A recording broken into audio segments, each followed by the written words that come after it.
already leading a program which is called Crisis Ready, which is a program on data and national disasters, which is convened by the Harvard University and Direct Relief. So we have an interesting set of panelists. So I hope you do enjoy the session. The way we are going to do this is to have a quick fire 20-minute presentation, have some comments from the panelists, and then we are going to be open for question and answers. So we're going to try to do this as efficiently as possible. And if you raise your hand, use the raise your hand function, or otherwise post your comments. We'll be trying to compile some of these comments and take questions at the very end. And you can have questions for both the presenters as well as for the panel members. So with this, I don't think we need to go into a lot of detail, and I don't want to bore you with my own experiences in this area. But needless to say that cell phone data has become an extremely important part of how we undertake disaster recovery and response in many parts of the world. I have personal experience of that in Africa, where we use the triangulation of techniques from social media analytics to cell phone to ground validation to come up with patterns of mobility after a disaster. Also, it has application for post-crisis situations. How do we, in a way, how do governments use this kind of data to target their initial response activities, how humanitarian agencies use this kind of data, and then also for disaster recovery assessments, the use of, most of you must be familiar with post-disaster needs assessments and the new rapid variant of that, which is the rapid needs assessment, where we take into a lot of that, take a lot of this aspect into account. I must say that, the use of mobility data or displacement in the conduct of PDNAs and in operational areas is relatively new. We've been using it for other aspects of validation, but that's where I think the fresh experience coming from the pilot in Mexico would be important for us to all to learn on how we can more effectively use this data. As you will see, Nick and Taka's presentation is focused a lot on the upstream side of things, of how to make the technology work. But I've also requested Nick to also present some of the practical utility and applications of this data. And I would encourage you to ask him questions about how we were going to apply this. So with that and without further ado, I'm going to request Nick and Taka to come in and start the show. Thank you so much, Ayaz. Really appreciate having you to host and chair today. We are presenting a case study of our work with smartphone mobility data to inform preparedness and response. We're presenting the case study from the earthquake in Mexico and the toolkit that we have been developing. So the motivation, as Ayaz has mentioned, cell phone data has been used for a good 10 or 15 years, and there are a couple of iconic experiences that people tend to refer to that highlight the utility of it. Those are the 2010 Haiti earthquake and the 2015 Kathmandu Valley earthquake in Nepal. And information about people's mobility was of direct practical use for understanding, after those devastating events, where did people disperse to from Port-au-Prince or from Kathmandu, and to target immediate humanitarian relief supplies and reconstruction expenditure to the towns and villages across those countries that had a sudden influx of people. So there's a very established academic literature and methodological base on working with mobility data, but it's just been enormously hard to access this data for very practical reasons, which we're highlighting in this table here. In order to get call detail records, typically it has required a very highly motivated TDL with strong connections to management to make a set of phone calls happen to the head of the local telecom company and government ministers to release data under an ad hoc privacy agreement. And it does happen, hence the incredibly valuable applications we've seen in the past, but it doesn't happen as frequently as it could. So we're partly motivated in this work by building on that very established practice, but doing so with the new streams of mobility data that are becoming available.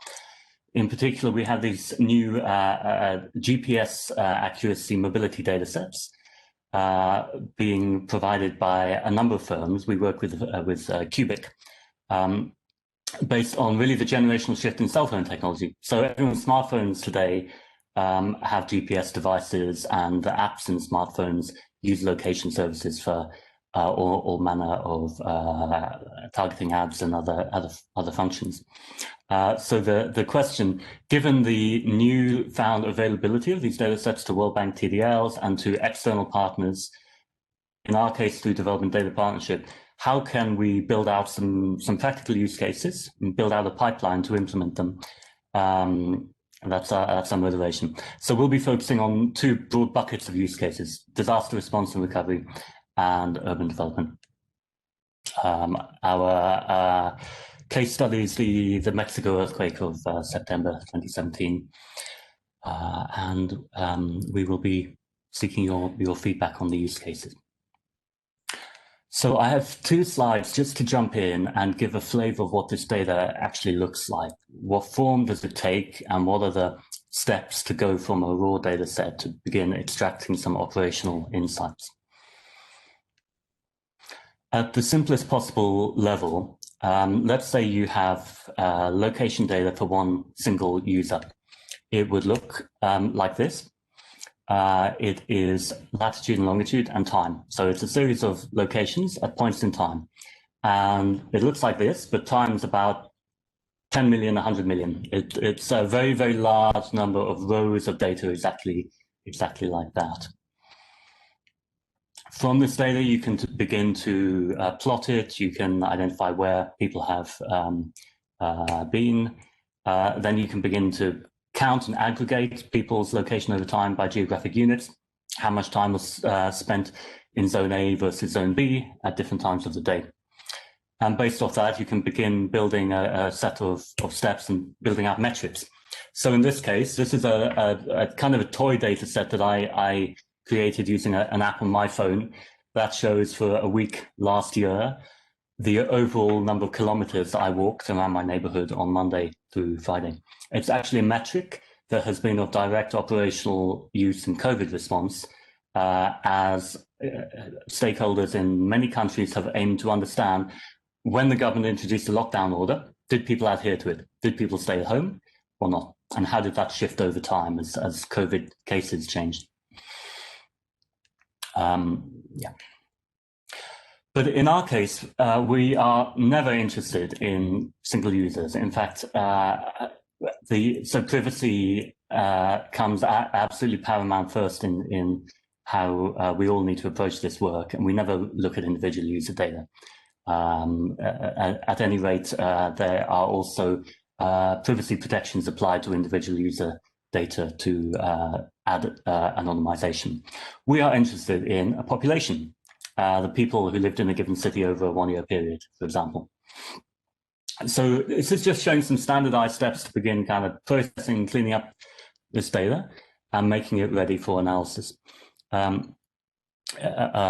Typically, we need to clean the data set, right? So very often, if somebody has installed an app on their phone that generates location data, but they deleted it after a week, they'll appear in your data set for 1 week, but you don't want to build any analytical conclusions off them because you only have 1 week of their data. So we have some steps and tools to begin filtering it down so that we only have people for whom there's a good quality of data and they are consistently in the data set for a large part of the year. Next, there's a very important set of steps around testing representativeness. We are working with a sample of users, and we are interested to draw inferences towards the whole population. The sample of users is a really key consideration. It's what we would call a convenience sample. So it's a passively collected data set, which is very different compared with what a statistics agency does when creating a household survey. It's not hand-picked people who have received a survey questionnaire. It is information about a sample of people who had smartphones with certain apps at a given time. So we have to pay a lot of care to testing the representativeness vis-a-vis the overall population. And at that point, we're ready for analysis. This is really just a schematic of the type of approach that we would take. There are many, many considerations to bring in. I think, Taka, do you want to comment on any of these? Yeah, thank you, Nick. I'd like to comment on a couple of points. The sample rate, although it works very well, as you can see from the representativeness plots, the correlation between mobile phone data, users, and the actual census. In some regions of the world, since Mexico is an upper middle income country, in some other areas in the world, there might be more biases. Mobile phone data might be skewed towards higher income people. So we need to do a case-by-case study and a thorough review of the data. So that's one point I wanted to mention about the sample rate. And I think we have over 20 countries of coverage across the world. So we can apply this method that we'll show in the upcoming slides to different contexts around the world. So back to you, Nick. Excellent. So how can this work inform disaster risk management and urban planning? Well, in short, human mobility is important at every step in the disaster risk management cycle. We use this type of a cycle diagram very frequently in the DRM space, showing the series of different interventions from immediate response after a disaster through preemptive risk analysis and preparedness and so forth. And we have been trying to build out use cases at each point of that cycle. Real-time population displacement estimates, we're seeing some great applications. California wildfires, Andrew may want to comment on later, was just the most recent one. Resilient urban planning and transport in the more analytical stage to inform investments, so forth. So then we are going to highlight some use cases, first of all in emergency response and recovery. I think Taka can take these ones, and then we will move on to resilient urban planning. Okay. Yeah, thanks, Nick. So using the smartphone data, what we can do using smartphone data, we can estimate where people normally live and normally work using a very combination of various methods. We first take the nighttime location data of each individual user. We cluster them using a machine learning algorithm to understand where people are frequently visiting. And we then estimate the home locations based on the time. If they stay during the nighttime, it's obvious it's more likely to be a home than a workplace. So you can see the estimated home locations in the right plot around central Mexico City. Nick, can you go to the next slide? Yeah, and in the context of the disaster, we can estimate the anomalous population density before and after the disaster. So in the left panel, you see the z-score, which is the number of standard deviations from the normal mean of the population density in each pixel. On the right-hand side, you see that in the middle region of the Mexico City, you see a blue big patch, which means that population have been displaced. People who normally stay in this region are not staying here because of the earthquake. And we can do this for various regions to understand population displacement. And the next slide shows that in the earthquake-struck areas, we can estimate for each region, administrative boundary, for example, we can estimate how much percentage of the population were being displaced on each day. So on the top panel, we are showing the displacement from Coatzacoalcos. We see that around 5 to 6% of the population were being displaced from the area, which was hit by magnitude 7, and it gradually decreases over time. As we can see, by October 6th, we see much less compared to the right after the earthquake. And we can compare this across different regions, as we're showing here, the two case studies. And not only we can understand how many people are leaving their home locations, we can also understand where people are going. So this is showing the destinations of the displaced people within the city.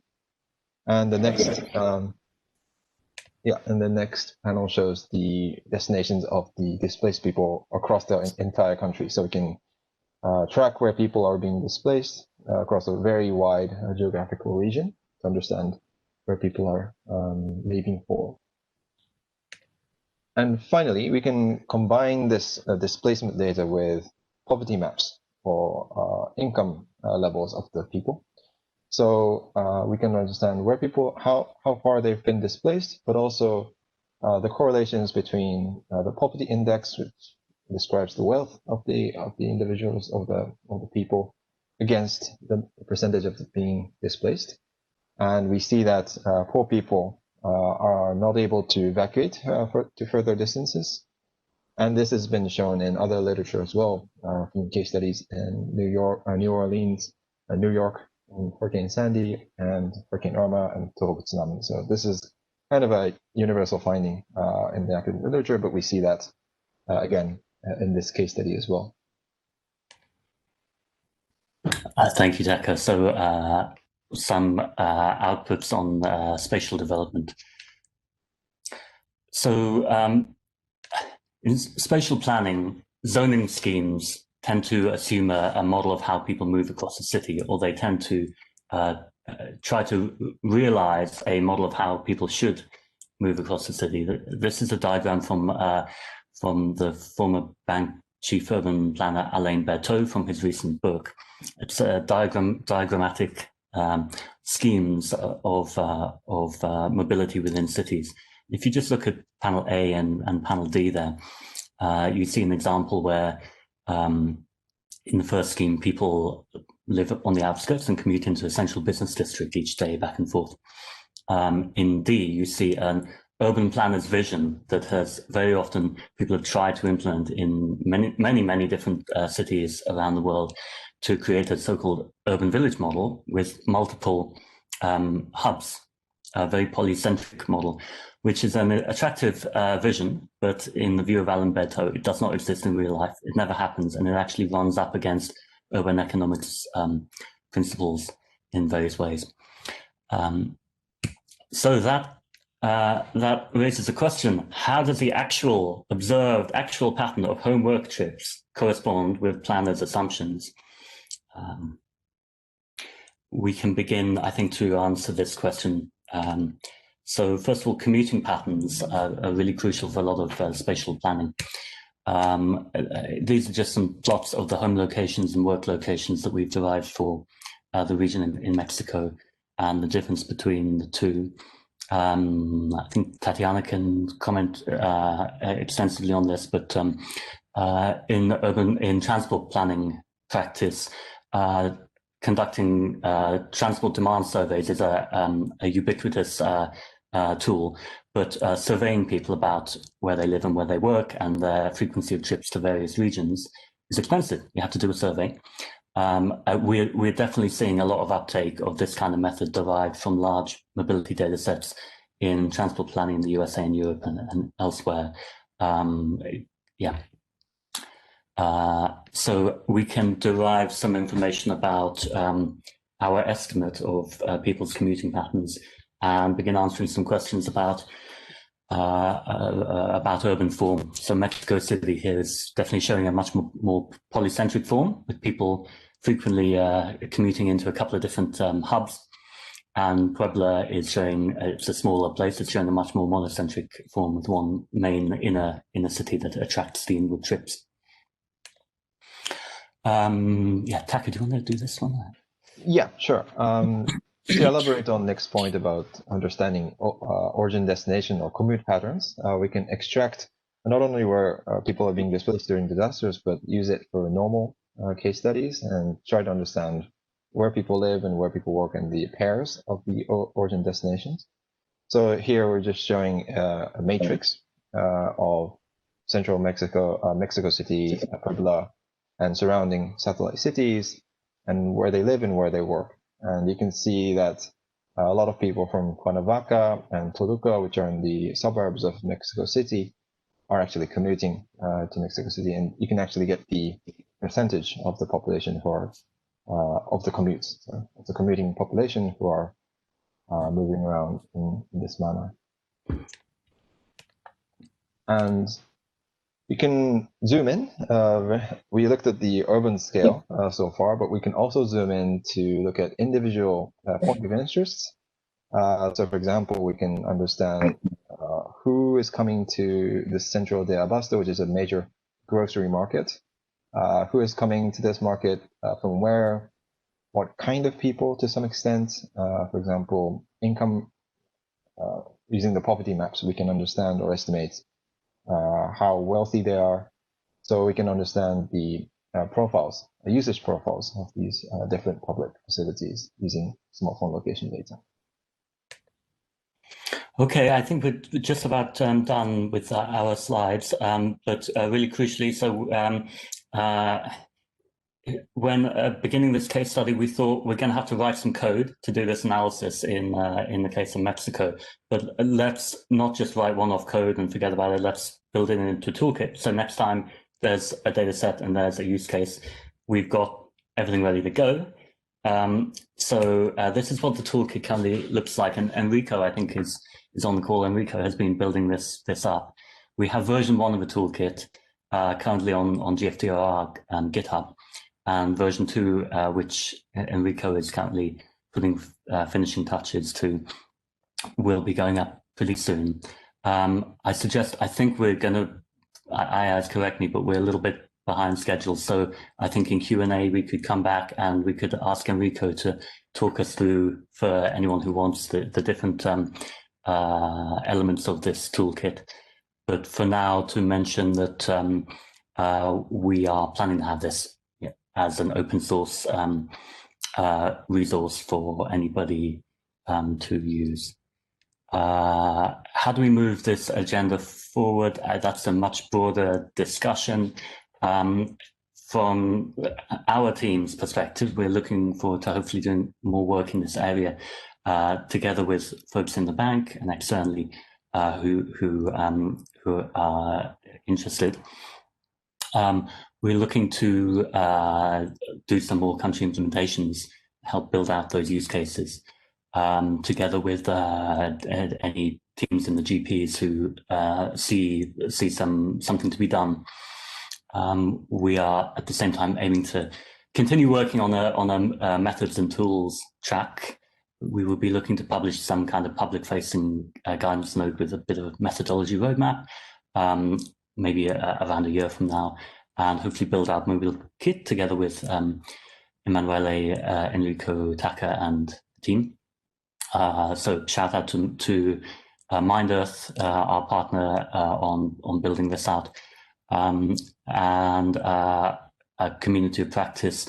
Our motivation is that there's a lot of public value that can be derived from these privately held data sets. How do we advance the vision where these insights are generated, are consumed, and they make a difference? To a small degree, the answer is hopefully we can do some good studies here in the World Bank, but to a much larger degree, we're interested in the question of how do we push out, how do we help the emergence of capacity closer to where disasters are taking place? How do we engage with regional bodies? ASEAN Humanitarian Center and some folks in the Caribbean are working with some of these data sets and are interested to join a broader conversation. We're looking to do some kind of community practice, hopefully engaging folks within the bank and externally to help push the agenda forward. We would love your feedback, and we really have thanks to DT4D, the Spanish Fund, Cuebiq, very importantly, Development Data Partnership. So thank you very much. Thank you so much, Nick, and thank you so much, Takahiro. I think that was done very professionally and you know, spot on with the time. So I think I learned a lot from the rigor, and it does raise further questions.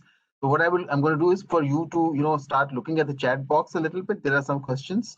While you're preparing to answer them between yourself and Taka, I'm going to get the panelists to work. Yeah. So Let's start perhaps with Tatiana. So Tatiana, whereas you'd like to maybe comment generally on the presentation, and particularly I'd like you to, if possible, focus your comments on what practical applications you see coming out of this, particularly in the realm of work that you are working. And understand you're a transport specialist, but what I've seen is that you know uh, urban forced displacement or displacement caused by disaster or crisis severely taxes city services, including transportation infrastructure, all other kinds of infrastructure. And how would this kind of information be useful in better planning for recovery, factoring in displacement tracking patterns, and looking at where populations are currently there, where populations are, and which direction they're moving, because there are some of these people keep moving even during the course of post-disaster recovery. And other organizations like IOM, for example, do some sort of intention surveys also to determine whether by what time are they likely to return to the places of origin. These are important questions for a recovery planner to answer. So whereas you are free to provide your general observations, but it will be great if you could zoom in on its implications for recovery planning in particular from an infrastructure perspective. So over to you, Tatiana.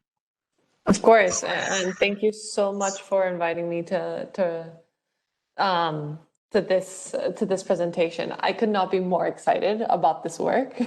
When you were mentioning, how this work used to happen, again, we did the derivation of the origin and destination using cell phone data records like 5 years ago in Brazil. I think it was the first time we done it in the bank, and it was incredibly hard. It was incredibly hard to get the partnership going. It was great work in advancing, but I think, seeing where we started and to where you guys are now, it's amazing. It's really inspiring and it's really exciting. So just want to highlight just by a huge congrats, and I'm so excited about how you guys are pushing the needle on this work.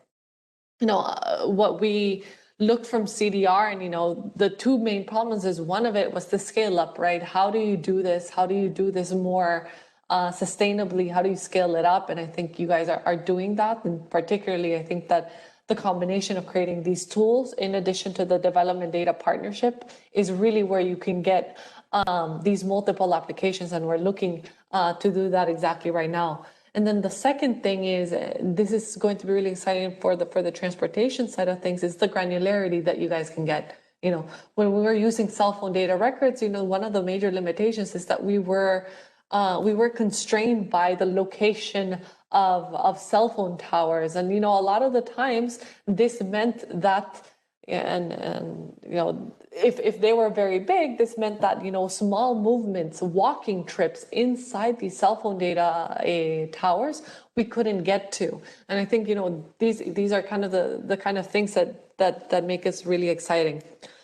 You said to comment a little bit on how the effects on this on, human mobility in terms of disaster management. But, I think that's actually only a small subset of the potential of these tools. Yes, when we actually are, and we want to start working with the team and looking at, we have a very big opportunity right now in India and Chennai to look at how people are moving after COVID and after the floods. And we want to start looking at these kinds of tools. But I think that actually the potential goes far beyond just looking at how people are moving after a disaster, but really fundamentally changing how we do transportation planning. And actually, I think what's really exciting is to see if we can go from actually planning to the operation side of things, right? And how do you actually tap into these, tap into the benefit of the granularity that you're getting, to not just look at what is happening on the district level, but actually, see what's happening on the block level, on every single line. And that's going to be very exciting. A couple of questions, which is how close do you guys think we are to also deriving modes, right? I think this is where we're also, from a transportation perspective, is going to become really rich, right? If we can see how people are shifting their choices and how they move, right? If they are, going from the bus to the, to walking to not, to actually spending that premium on Uber, on an Ola that day, you know, how close are we and how easy would it be to make this? Second question would be, how do we actually transfer this from the bank to actually to our partners? And how do we get them to also start using this for planning and operations? That's going to be very interesting. And then finally, which is, you know, something broader than just transport and how we're doing infrastructure planning, which I think is you guys are starting to raise I think a complementary agenda that we're going to have to start talking about more robustly, which is data governance, right? And I think that everybody here on the table is, you know, don't do evil. We all believe in the potential and the benefits of this data, but at the end of the day, we're talking about very precise, identifiable location data. And I think that as we move forward with this kind of agenda, we have to move in parallel with a very strong agenda on data governance and data privacy. Because, you know, we want to extract and we want to universalize the benefits of this, but we have to make sure that we're doing it in the right way so that we pair it up with the right fundamentals. But as I said, huge potential from the side of transportation, much more than just resilient planning. And I'm very excited to work with the team in operationalizing this in different contexts. Thank you so much, Tatiana. I think that was extremely useful and very rich in its content. And I actually have a follow-up question for you. You know, I mean, the reason we are focusing on recovery is because this is the subject of this presentation. You know, otherwise it obviously has much wider implications. But you talked about something very important. You know, about data governance and about implications for planning and operation. I was wondering, you know, do you see our clients in developing countries have an appetite for this kind of thing, or what does it be needed to cultivate demand and take them along? Because, you know, it's one thing for us to be well ahead of our client. In some ways it's good, but in other ways it's bad, you know, because, you know, if there's no acceptability of using these innovative measures, then, you know, you can't legally use these measures to inform policy decisions. Any thoughts on that? And this is a question that I'll also, you know, ask the presenters to think about, you know. So and maybe also Andrew can also start mulling over this question as he braces to speak. So Tatiana, back to you very quickly. I mean, in terms of how excited they are to, I think, let's say, use digital tools in general, is highly excited. You know, we do lack that capability, you know,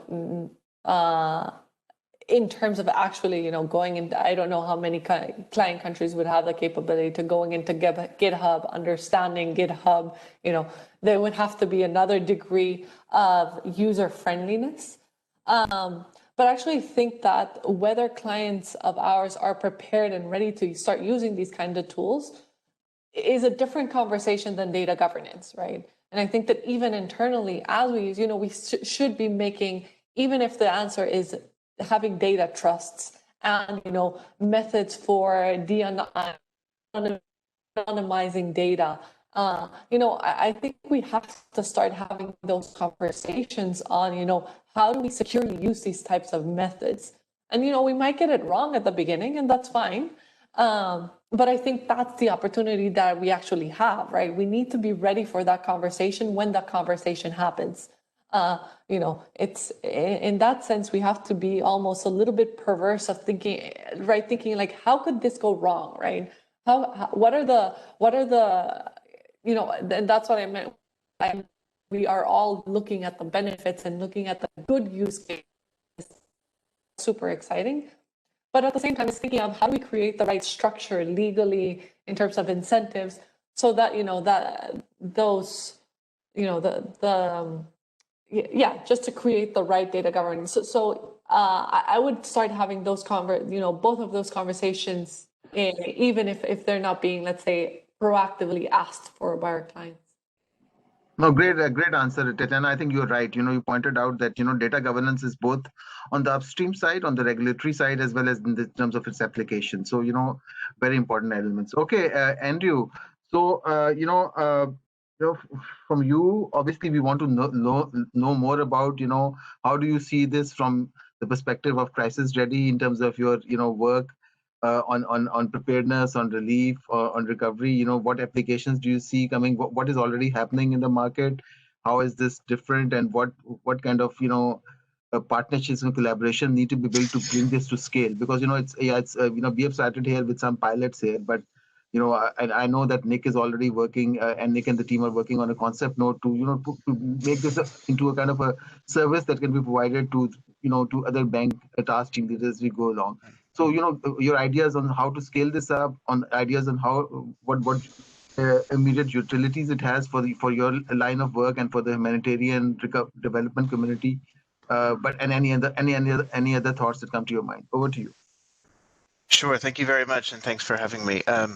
Just to start, maybe by piggybacking off the data governance question, because there's a lot to say here, and I would agree with you. It's actually one of the central questions that leads into, I think, where we've been thinking around crisis ready in terms of who is using and accessing this data matters quite a lot.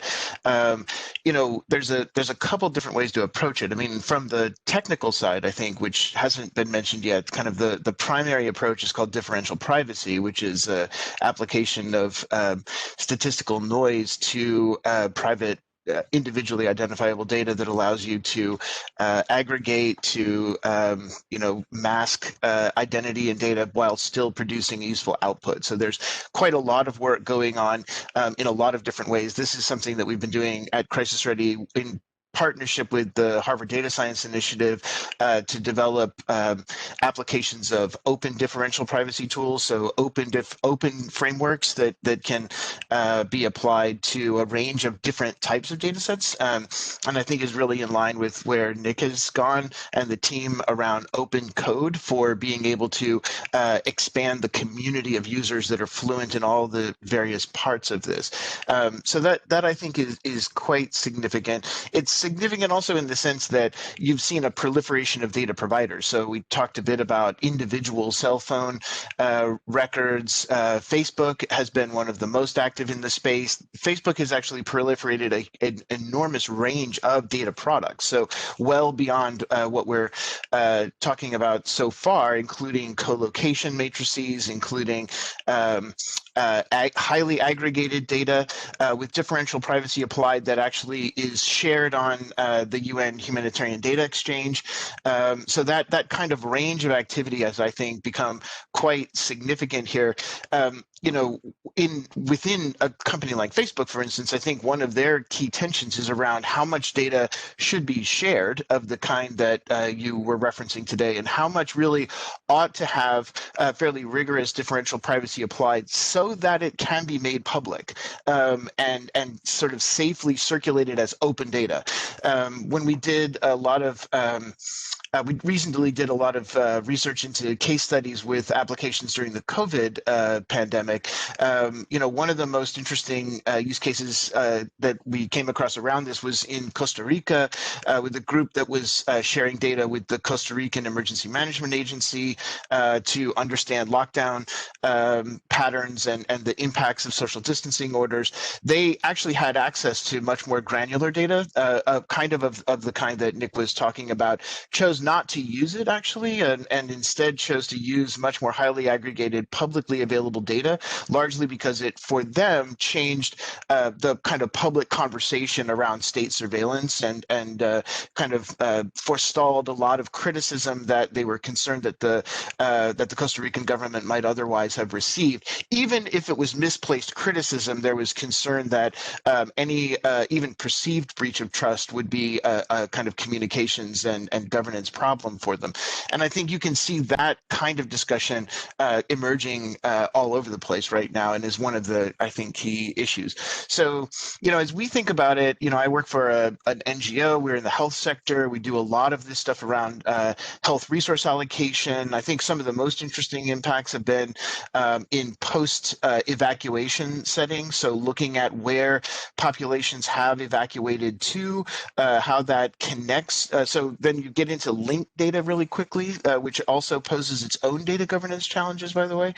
So then we're linking social vulnerability and community data to mobility data to understand pressures that may be occurring within certain communities that are highly vulnerable post-disaster. That helps to understand resource allocation, shelter allocation, provision of services to shelters, deployment of emergency medical teams, especially once you can link mobility data with health records. So looking at, say, aggregated cases in the hospital system in the United States, relative to where you see mobility patterns, often has shown that where you think people are going to be most in need of medical services is really not where they're most in need of medical services. People may evacuate much farther and wider than you realize, and that has significant implications for medical resource deployment. So then the last kind of thing I would kind of call attention to, and Nick mentioned this around the community of practice, is this issue of who is doing this.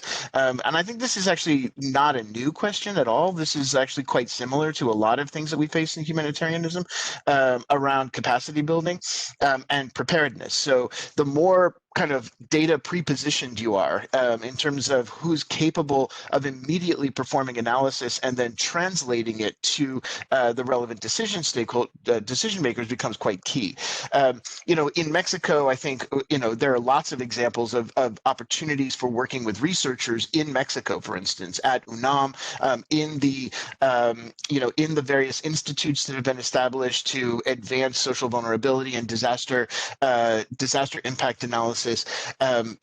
Nick mentioned the AHA Center, SEDIMA in the Caribbean, I think, is also, they actually have a data agreement with Facebook, and there's an opportunity to expand the methods readiness of those areas, which those kinds of organizations that have data access but need to use it better, and then also to think about where the kind of relevant intermediaries would be. So we're not sharing data directly with government, but providing analytical insights to government via proxies, either in the academic community or the nonprofit community. The bank itself can play a kind of proxy role like this. And I think as we think strategically about how to build that out, there's a significant field of opportunity. So I would echo that I'm really excited about all of this and really happy to be helping you guys to advance some of the conversation. So thank you very much.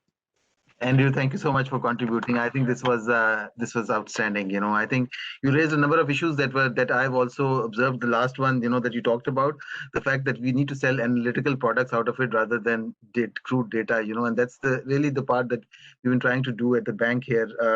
And I think you talked about a number of other important issues like the proliferation of data providers and products. You talked about the applications for COVID-19 response and the sensitivities therein. I faced some of that. Also, we designed these integrated decision support systems on COVID-19 mobility that relied wholly on cell phones, and there were so many questions. But ultimately, it did work. So I have kind of a follow-up question for you, just very quickly, 2 minutes, quick round.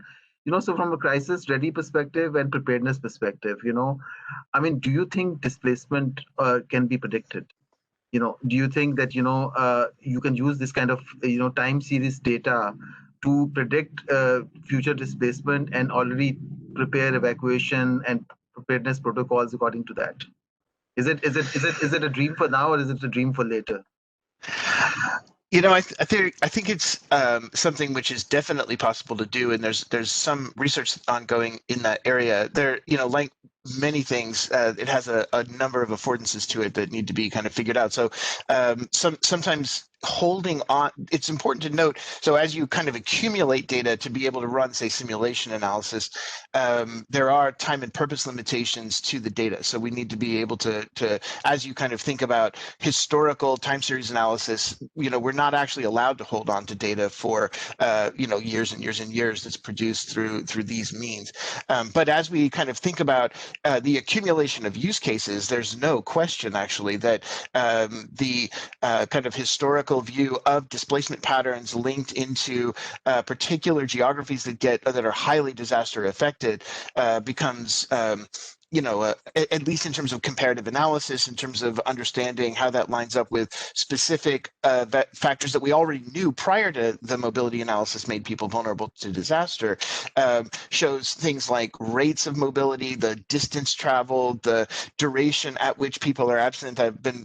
Facebook likewise has been putting in gender disaggregated long-term displacement data, which is quite interesting, raises, again, a whole host of other questions around disaggregation. But, for instance, in hurricane, when we looked at the hurricanes that hit the southern United States recently, you can actually detect significant patterns of gendered displacement where women were more likely to spend more time displaced than men. According to the Facebook data sample relative to the baseline population, kind of across the board, in some places more than others. So then factoring that into gender resources, gendered planning activity, and in our cases, focusing on women's healthcare and some of the other consequences that might be highly predictable in terms of where you would see those kinds of differential rates, I think is quite possible, but requires a lot more kind of focused study to get it to the point where you're inputting that into useful simulation models. Great. Thank you so much for the comprehensive answer. With that, and I think, Nick, one thing for you to, consider in the future recommendation is we are doing a lot of now work. Actually, the whole development community is very, very interested in this nexus between climate change, displacement, conflict, and disasters. So how does your work how is your work relevant to that agenda, and how can you contribute towards that? Because a lot of it is about still trying to understand those trends and being able to predict some of those trends and develop strategy around those trends. So that'd be good, a bit of food of thought for you. Okay, thank you so much, Andrew. So let's move on with we have about 10 minutes left, and I don't mind if we extend by a couple of minutes. But there are a number of questions that have come up, Nick, and I was trying to group them, and Olu was helping me. But I think one of the first few key questions coming from Nadia, Xavier, and Kiran are all related to each other. I don't know if you have gone through the chat, but they're talking about whether mobility data is available freely from private carriers. Is this proprietary information and mobile companies, and can you actually use that? And I know the answers to that, but it's good for the audience to clarify that. How difficult it is to have partnerships with mobile companies, set up global partnerships, and how can teams access this data? How much does it cost? So this is one set of questions. So let's start with that, and maybe you and Takahiro can come in as necessary. And after that, if there is anything, panelists, feel free to come in and also answer on your side. So over to you, Nick and Taka. Fine, thank you so much. So on availability and governance, actually, the first thing I'd say is I think it'd be really nice to schedule another event at some point in coming months, possibly with Development Data Partnership or Data Lab, where we could do two things. We could talk about data availability by country in a bit more depth. Gabriel, I think, is hopefully online, and he's the man who has got the information and makes the magic happen in terms of data sets becoming available. We could talk about that, and I'd also love to have a session where Emma and Enrico can take the spotlight and talk us through the toolkit that we've developed in more depth, like how do people apply that if they want to. But as immediate responses on data availability and cost. So Nadia's point is quite right. It is proprietary information gathered by private firms. If you want a really, really frank account of how the data is collected and why, take a look at that little Google Doc of suggested readings that we sent around, and look at the first item in there, which is a wonderful investigative series by the New York Times that will enlighten you and scare you in equal measure about how much your location data is created, and the incentives of the industry involved. So it's data that's created for private sector purposes, particularly to help target ads and help retail firms understand where best to place their stores in your neighborhood, and other use cases like that. But thankfully, data collected for private sector ends is being opened up for public benefits. And my view is it's really incumbent on us to realize as much of that public benefit for disaster resilience as we possibly can. So Facebook produced this really incredible resource, Disaster Maps, which is available for a large number of countries. It has slightly larger data availability in lower income. It stretches a bit deeper into lower income countries than Cuebiq or Unacast data does. The sample sizes will be a little bit bigger, which means that in lower income countries, you can do a bit more with it. Cuebiq and Unacast data, under Development Data Partnership, we can get it for free. It's part of the Data for Good program. It has strict privacy provisions, very strict privacy provisions attached, and it's available for free. So yeah, in the past, there's plenty of people who would sell you similar data for 50,000, but DDP is an incredible resource. So for data availability, quickly on governance, I would just say that the country level questions about data governance that are coming up are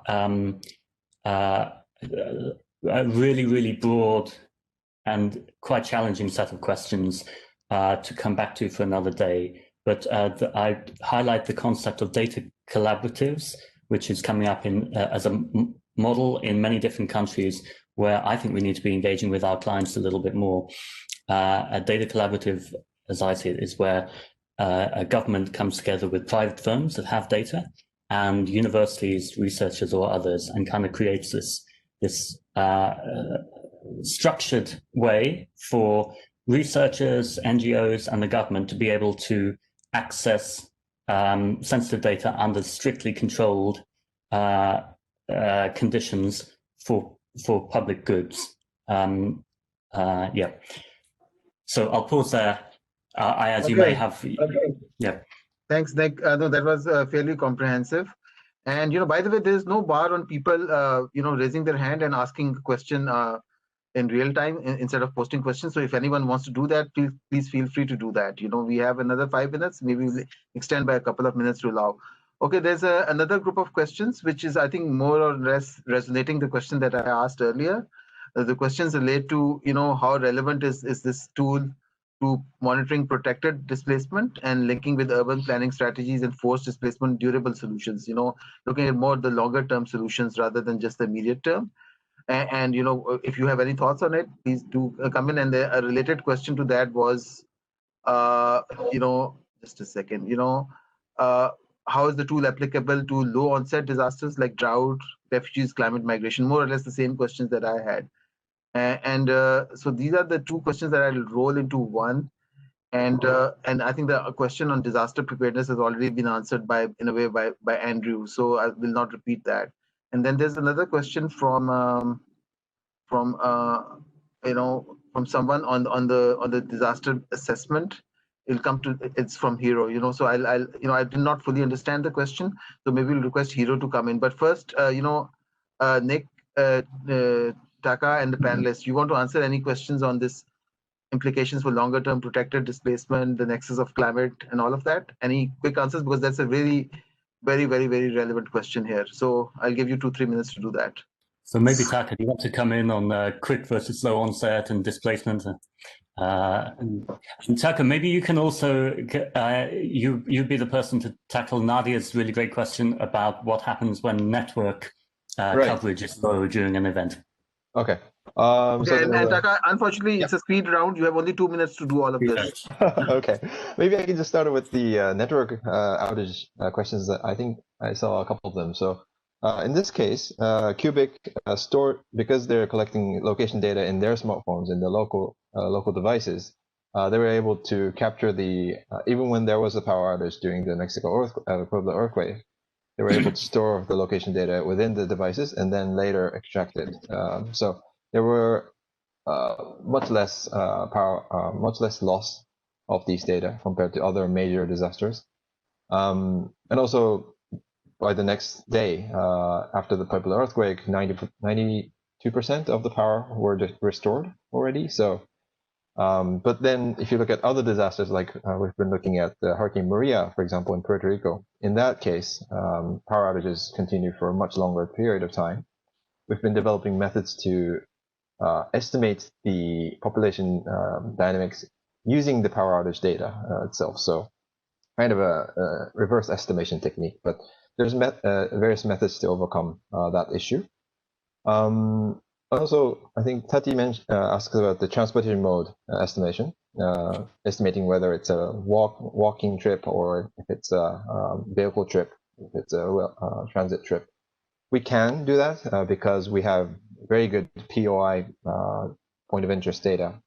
We know where the bus stops are, we know where the stations are, so we can geotag them and use that to understand whether this trip was a walking trip, and use also the speed and the distance as well as predictive factors. So that's all possible.